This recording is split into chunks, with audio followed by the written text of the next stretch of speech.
HQ presents The Pearl Locket by Kathleen Mcgurl. Read by Lizzie Hopley. Chapter 1. July to August 2014. So, this is it, Ali said, gazing up at the house. It's smaller than I remember, but I was just a child when I was last here. She had only vague memories of being here before, muddled images of an imposing double-fronted Art Deco-style house with bay windows, a large garden, and, best of all, the beach just a couple of minutes' walk away.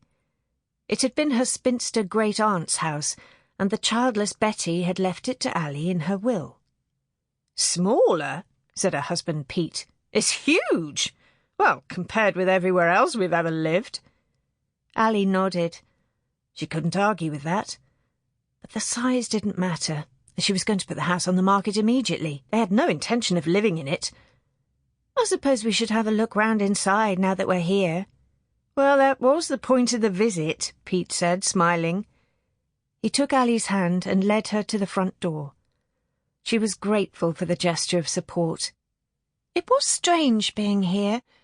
Although the house now belonged to her, it didn't feel like it did. She'd never owned a house before, they'd always rented. She felt like an intruder. The front door was stiff. Betty had spent the last couple of years of her life in a nursing home, and apparently very few people had entered the house in that time. A pile of junk mail lay on the doormat. Ali gathered it up and placed it on a dusty sideboard in the hallway. She glanced around. What a state! I guess we'll have to clear everything out before we can sell it. What'll we do with all the furniture? I suppose we might want to keep a few pieces, but not much. She opened a drawer in the sideboard.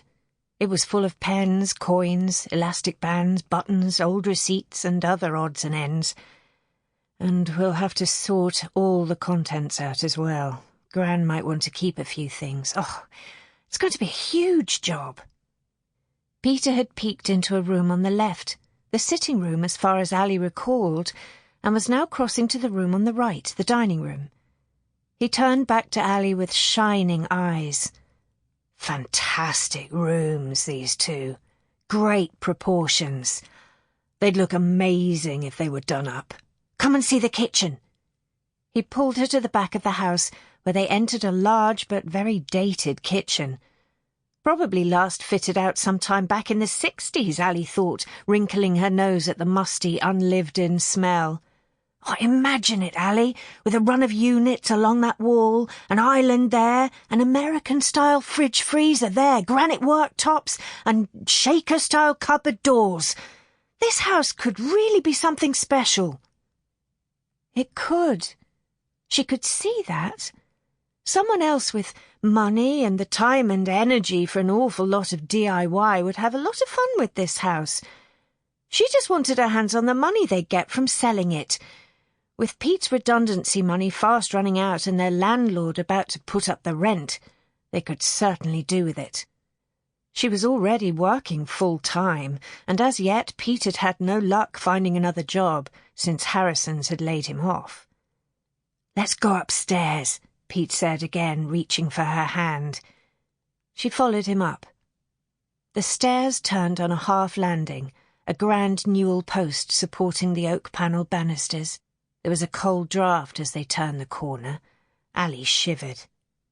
"There's a crack in that window," Pete said, nodding at the bowed and leaded window on the half landing. Upstairs were 4 double bedrooms, a box room and a bathroom. As a child, Ali had never been up here. She'd only ever paid a few duty visits to her great-aunt with her father so many years ago. As they gazed out of the front bedroom window, from where you could just about get a glimpse of the sea, Pete turned to Ali. "What if," he said, with a glint in his eye, "we didn't sell up? What if we cleared it out, then moved in?" "Pete, it's in a horrible state, and we need the money." Sample complete. Ready to continue?